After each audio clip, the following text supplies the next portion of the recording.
నమస్తే. పశ్చిమ బెంగాల్ పైనే అందరి చూపు. పశ్చిమ బెంగాల్లో మమతా బెనర్జీ గెలవబోతా ఉన్నారా? నాలుగోసారి అధికారాన్ని ఆ పార్టీ కైవసం చేసుకోబోతుందా? ఆ పార్టీలో ఉన్నటువంటి మమతా బెనర్జీ మరోసారి ముఖ్యమంత్రి అయ్యేటువంటి అవకాశాలు ఉంటాయా? మెజార్టీ సర్వేలు చెప్పినటువంటి మమతా బెనర్జీకి నాలుగోసారి అవకాశం లేదు. పశ్చిమ బెంగాల్లో ఈసారి పాగా వేసేది కాషాయ పార్టీ, బీజేపీ పార్టీ అంటూ మెజార్టీ సర్వేలు తేల్చేయడం జరిగింది. సో కాసేపటి క్రితమే ఒక బిగ్ బ్రేకింగ్ అయినటువంటి వార్త కనపడతా ఉన్నది. పశ్చిమ బెంగాల్ ముఖ్యమంత్రిగా ఉన్నటువంటి మమతా బెనర్జీ పోటీ చేసినటువంటి భవానీపూర్లో వెనుకంజలో ఉన్నట్టుగానే స్పష్టంగా అర్థమవుతా ఉన్నది. సో గతంలోనే మమతా బెనర్జీ పైన పోటీ చేసినటువంటి వ్యక్తి బీజేపీ పార్టీకి సంబంధించినటువంటి నేత అయినటువంటి ఆయనే ముందు వరుసలో ఉన్నట్టుగా స్పష్టంగా కనపడతా ఉంది.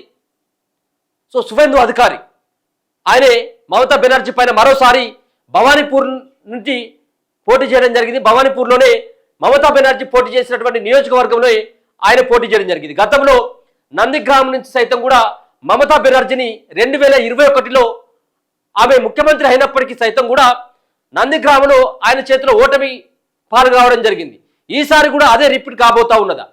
సో ఒకసారి కనుక ట్రెండ్స్ అన్ని సంబంధించినటువంటి రాష్ట్రాలకు సంబంధించినటువంటి ఫలితాలు ఇప్పుడిప్పుడే వెలువడుతూ ఉన్నాయి.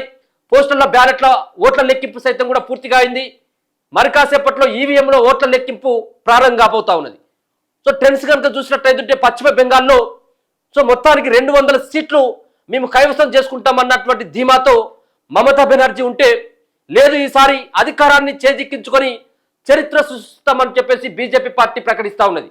సో సర్వేల రిపోర్ట్లు కనుక చూసినట్టయితే, ఎగ్జిట్ పోల్స్ యొక్క ఫలితాలు కనుక చూసినట్టయితే దరిదాపుగా 80% బీజేపీ పార్టీ పాగా వేయబోతా ఉందన్నటువంటిది కనిపిస్తూ ఉన్నది. సో ఇప్పుడు కనుక చూసినట్టయితే పశ్చిమ బెంగాల్లో మూడు సార్లు అధికారాన్ని చేపట్టినటువంటి తృణమూల్ కాంగ్రెస్ పార్టీ టీఎంసీ మొత్తానికి ఈసారి అధికారం చేజారి పోతున్నట్టుగానే కనబడతా ఉన్నది. మమతా బెనర్జీ సైతం కూడా వెనుకంజలో ఉందంటే మరి ఖచ్చితంగా అక్కడ బీజేపీ పార్టీ ఒక పకడ్బందీగా ప్లాన్ చేసుకొని మమతాని ఓడించేటువంటి ఒక ప్రయత్నం అయితే ఖచ్చితంగా జరిగింది. ఒక్కసారి ఇక్కడ పాగా వేసినామంటే, ఒక్కసారి అధికారాన్ని పశ్చిమ బంగాల్లో చేపట్టినామంటే ఖచ్చితంగా రానున్నటువంటి భవిష్యత్తులో ఈ రాష్ట్రం పైన పశ్చిమ బెంగాల్లో ఎప్పుడు కూడా బీజేపీ పార్టీ అధికారాన్ని చేజెక్కించుకునేటువంటి అవకాశం ఉంటుంది. ఈసారి ఎట్టి పరిస్థితుల్లో దీదీని గద్దె దించాలన్నటువంటి ఒక దృక్పథంతో మోదీ అండ్ బీజేపీ పార్టీ అక్కడ పూర్తి స్థాయిలో పనిచేసినట్టుగా స్పష్టంగా అర్థమవుతా ఉన్నది. సో చూసుకోవచ్చు, ఒకసారి ఇలా వెస్ట్ బెంగాల్ సంబంధించినటువంటి అసెంబ్లీ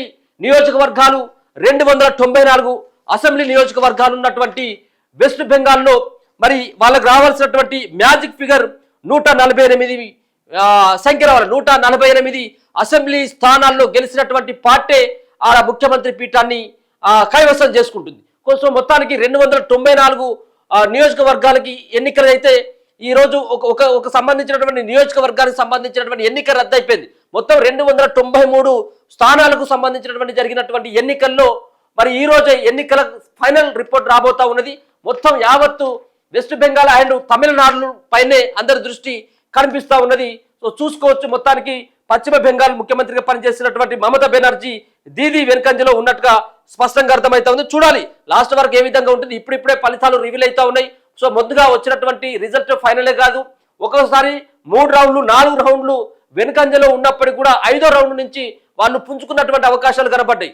ఏకంగా లాస్ట్ 2 రౌండ్లో సైతం కూడా పూర్తి స్థాయిలో ఏకపక్షంగా ఓట్లు సంపాదించి గెలిచినటువంటి అభ్యర్థులు కూడా ఉన్నారు. సో చూడాలి, మొత్తానికి ఇప్పుడు వచ్చినటువంటి కాసేపటి క్రితం వచ్చినటువంటి పోస్టల్ బ్యాలెట్ల ఓట్ల లెక్కింపులో ఎక్కడైతే భవానీ నగర్ నుంచి పోటీ చేసినటువంటి దీది వెనుకంజలో ఉన్నట్టుగా స్పష్టంగా అర్థమవుతా ఉన్నది.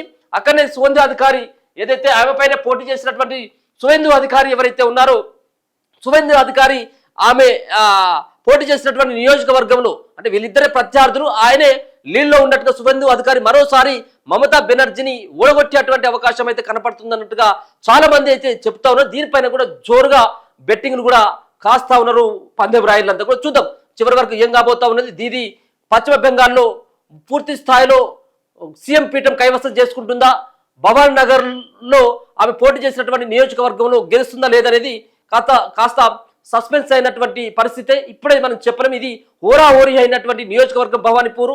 అండ్ ముఖ్యమంత్రి పనిచేసినటువంటి ముఖ్యమంత్రి పోటీ చేసింది, అలాగే ముఖ్యమంత్రిని ఓడగొట్టినటువంటి అభ్యర్థి సైతం కూడా మరోసారి అదే మమతా బెనర్జీ పైన పోటీ చేసినటువంటి శువెందు అధికారి సైతం కూడా అదే నియోజకవర్గంలో పోటీ చేసింది. కాబట్టి ఈ పోటీ ఏ విధంగా ఉంటుంది, ఫలితం ఏ విధంగా ఉండబోతా ఉన్నది, పశ్చిమ బెంగాల్కు సంబంధించినటువంటి సంబంధించినటువంటి సమాచారాన్ని అందించేటువంటి ప్రయత్నం అయితే చేద్దాం. పూర్తిగా ఇప్పుడైతే వచ్చినటువంటి ఈ ఓట్ల లెక్కింపు ఏదైతే ఉన్నదో, ఈ పోస్టల్ బ్యాలెట్ల ఓట్ల లెక్కింపులో మాత్రం కాస్త దీని వెనుకబడ్డట్టుగానే చెప్పుకోవచ్చు.